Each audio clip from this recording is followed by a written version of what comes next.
All right, well, welcome back to another Wealth Optimizer training seminar. In this one, I want to cover some things that perhaps I went over a little bit fast in other segments, and it's where we can run into trouble and things and problems that we haven't solved that are going to take some additional work, additional thought, perhaps additional build out of the tool. Just things I want people to be aware of. I want to draw a big highlight around these and just know that they're issues so that we don't present something that's not true or real or misrepresent what we're doing. So let's go through it. So I'm calling this dealing with breakdowns. Essentially, I want to show you where the landmines are. So how do you walk through that? So one of the things I want to look at is appreciation on the pro forma. Okay, something that's not apparently obvious. As we went through the appreciation topic, we talked about how to calculate, the housing price index, the consumer price index, appreciation or inflation, and we looked at it over a period of, say, 30 years.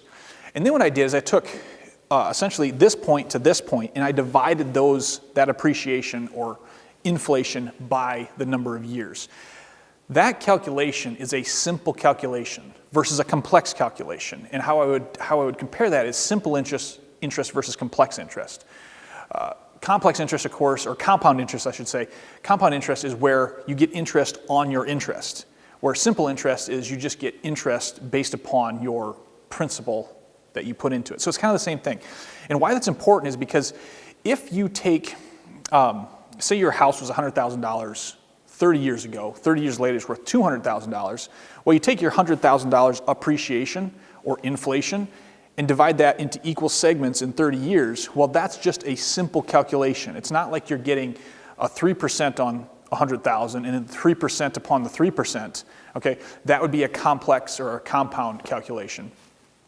And so simple essentially is just the total appreciation divided by the number of years, and complex or compound interest is like compound interest. So why that's important is, like, take Sioux Falls, for example.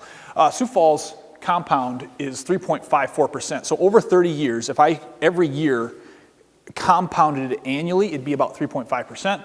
But simple, it's about 6.25%. So 30 years divided into equal segments, it's higher.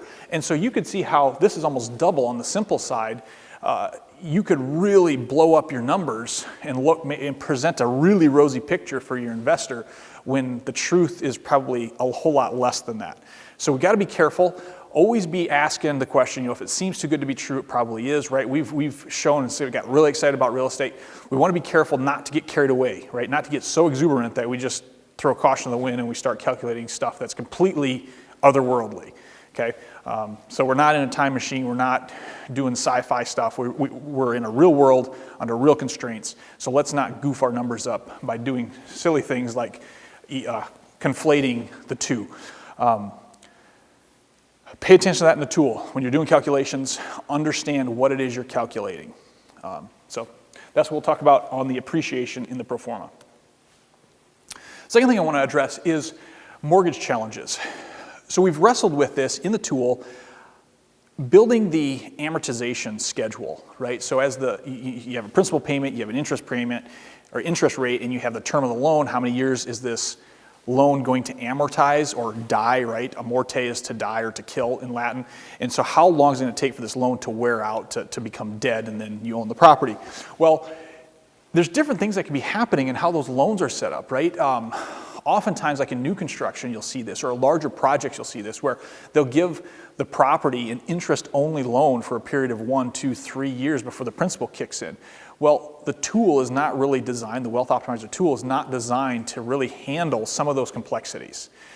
So just know that you're going to have to be able to find creative ways with which to put your numbers in play, okay? Because it doesn't really have the capability to do some of those things. The other hiccups we can find is, like, especially on single-family homes or something where maybe they're doing extra principal payments. Well, again, on actuals, there's a way that you can manually kind of override that stuff, but pro formas, that can be really fudgy on how to show those extra principal payments. And a pro forma is probably not as important because they're kind of just projecting out, but definitely on the actuals, pay attention to those things, because just going with whatever the calculator says might not be accurate to real life. You have to look at real life and how do you adjust those numbers to reflect reality. Variable rate mortgages. Boy, that's a tough one, right? If that mortgage is bopping around on a monthly or an annual basis, that can be difficult to get that in and actually show what's happening. You could have a balloon loan, right? These are quite common in commercial properties where you might get a 30-year amortization, but it's a 10-year balloon, which means that in 10 years you're going to have to refinance, or it's going to, maybe not refinance, but the interest rate is going to reset, or it may become a variable rate after 10 years. And that's going to create some additional complexity as we try to match what's really happening in the real world, the complex real world, with what we're trying to do in the simple, bring it all down into something that's simple and easy to understand in the Wealth Optimizer tool. So just understand there are those things that can make it difficult to get what's really happening. But that's also the opportunity, because it's hard for everybody, right? It's hard for our investors to really understand how they did on an investment. And if we can somehow come to those numbers, take the complexity out of it, and get it boiled down to what's really happening, that's where we can provide the value. Also, refinance or a second mortgage, you're just clicking along on the normal amortization schedule, and all of a sudden like, whoop, better interest rates, okay, I'm changing it up. Again, you'll just have to play that by ear and make those adjustments as necessary. So there are some definite complexities around loans, and I'm not saying that the tool is the greatest at being flexible around those. So obviously this will develop and improve over time, but it's what we have at this point. All right, this is not so much a calculation piece in the tool, but it's more about just expectations around cap rate in single family homes versus multifamily. When you start looking at cap rates and calculating cap rates for single family, what you'll find traditionally, or we found it in our market at least, the cap rates are far lower in a single family home than what you can get in a multifamily. And I believe the reason for that is because single family is competing with a homeowner. And a homeowner traditionally is going to be willing to pay more for that same house than an investor will, because they like the kitchen, or they like the school district, or they like the fenced backyard, or they like the neighborhood. And so an owner-occupied person, by definition, will pay more because they're not thinking about what are the taxes, the insurance, the expenses, and how much rent can I get. That's my cap rate. Where as soon as you move to a multifamily, once you get even into a duplex, fourplex, and larger, the investors, I don't care what the kitchen is, or only in as much as I can get rent for it. So if I know what it's going to rent for in this school district, in this location, this neighborhood, that's what I care about. What are the taxes, insurance, and expenses? That's going to help me understand my cap rate.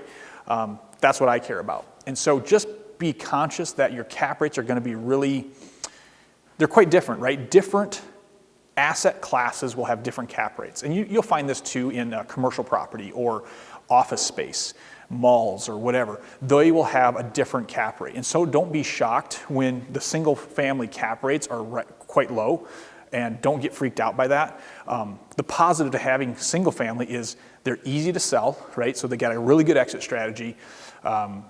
Traditionally you're going to get more for that because again it's going to go on the home buyer market. Versus a multifamily, you have a very limited pool of buyers for those.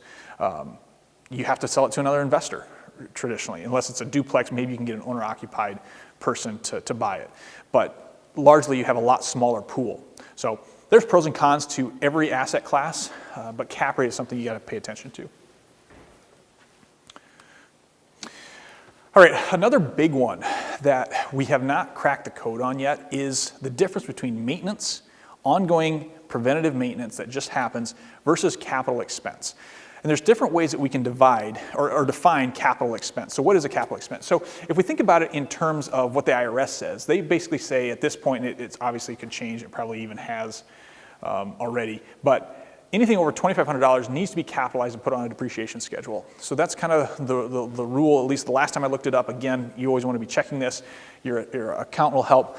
But that's what we're looking at for the IRS. So if we spend $3,000 on a new furnace, technically we're supposed to capitalize that, put it on a depreciation schedule, and depreciate that out over whatever the term is that the IRS defines for that piece of equipment. If it's under that, we can expense it. So that means we can just take the write-off immediately day one and take the deduction. Now, That's for taxes. But what about for calculating the return on investment? Because if I put a new roof on my building, and that's a 30-year roof, do I really have to take all that expense in the year that I put the roof on, right? That's really going to kill my return on investment for that year. Well, the cash flow certainly isn't there, right? I mean, the cash flow just got knocked out. I spent all my money on that new roof, but long term, I'm not going to have to buy anything for the roof for the next 30 years. So really, you kind of want to break that out over the term of its life use, of its life expectancy. And so you'll find things in the Wealth Optimizer that try to do this on the pro forma side in the sense of, hey, when do I think I'm going to need a roof? When do I think I'm going to need a water heater? When do I think I'm going to need a furnace? How much does that cost? And then I can kind of budget that out. What year do I think I'm going to spend these big capital expenses? That's on the pro forma side. And if you want to get into that granular detail, you can. I'm more concerned about the actual side because let's say, for example, we had an investor that's put a brand new deck on a single family home, right? And it's an expensive deck. He wanted the composite wood and all that stuff. So it was a high priced deck. Man, that just killed his ROI for that year. Well, I don't want to send him a report that says, dude, you just did horribly in this year, because the implication is, wow, this real estate thing really stinks as an investment. I just want to get out and sell it and take my money and go somewhere else. That's not the whole story, right? So just handing people an actual of how their property did is like, that doesn't tell everything. And so that's where the whole asset management, the consultancy comes in and helping people understand how to look at these things. It happens on turns or flips, right? If you buy a rundown property or foreclosure and you come in and you do all these repairs, you spend, I don't know, $300,000 sometimes. Maybe you buy a couple $1 million building, you put $300,000 into it. Well, the value of your building just went up. Now, maybe not according to the IRS, but it definitely did in the terms of what you could sell it for. Well, how much did your property go up in value? So just for example, if you bought a $100,000 house, you put $30,000 into it, is your house now worth $130,000? Maybe, right? Depends what somebody's willing to pay for it. But $30,000 on a $100,000 property is a 30% increase in value. Well, that's much more than the appreciation, okay? So this is a sticky situation of how much value do we take and put to expenses versus capital expenses that can be kind of pushed into the actuals over time. I don't think we've got a good answer for it yet, and I think it's really important that we find an answer for it. A rule of thumb that we're willing to use and that we can agree on both with ourselves and with the investor of how we should do that. Because otherwise it really blows up our return on investment, it blows up our cap rates, and we're like, why am I doing this? This is a horrible investment. When that's really not what's happening. It's just that we're improving the property, which means we can drive rents, which we've seen from the other classes that can actually give us additional value, right? More value than even what I put into it, because if the rents are higher, the value of my property has increased quite substantially. Just a couple different things, but like an example here is if a new water heater costs $800, is that a repair or a capital expense? Well, because it falls under the $2,500 mark, it technically can be expensed for the purpose of taxes. We can take that entire write-off today or in this year. But if it has a 7 to 10 year lifespan, that really spreads that cost out over that longer period. And again, on our actuals, we kind of want to give credit to that, not take all that expense in 1 year. Again, we don't have a real good answer for this. All right, the last thing I want to cover is the legal issues surrounding Wealth Optimizer. Again, full disclosure, I'm not an attorney. I can't advise anybody on this. But one of the franchise's concerns is misusing this tool, right? We're starting to get into investment advising, right? And we want to know, where do we have to steer clear of the Securities and Exchange Commission rules? And how do we not become and step in hot water that we're giving out investment advice and selling investments to people and not using the wrong language and not presenting things in a way that could run afoul of a law we don't even know exists, right? That's not our area. Let's not get into it. So there is definitely a disclaimer that corporate wants to be included with every Wealth Optimizer that we do, and for good reason. There's also things that we want to steer clear of. So just using some common sense here, but we're saying things like calculations are illustrative only and do not guarantee any particular result. And that's, you think, well, duh, right? I don't know the future, you don't know the future. But we want to be careful because this is an extremely powerful tool that if we misuse, we can really hurt our brand, we can hurt our reputation, we can hurt our investors, and can really ruin our business in the long run. So be smart about this. Don't oversell it. Don't be silly in the things that we're promising, and certainly don't guarantee things. So we're always couching our presentation like, you know, this is a range of rent, or this is the range of the return on investment we think you could get. Because we don't know. We don't have a crystal ball. Things could be higher, they could be lower. At the end of the day, our job is to try to educate our investors so that they understand and can make these decisions on their own. That's the best possible solution. Not that they're just blindly trusting us like, oh yeah, buy this property. That can be tempting, right? We can make a quick buck, but long term, that's not going to be good for them or good for us. And then I've already talked about, we definitely don't want to get afoul of the federal government because we're promising or doing things that are totally outside where we belong and get into that regulatory environment that we know nothing about. So anyway, that is the conclusion of the landmines that I see, that things that we could run into trouble with, and also the things that we need to be careful about as we move forward with this project. Thank you.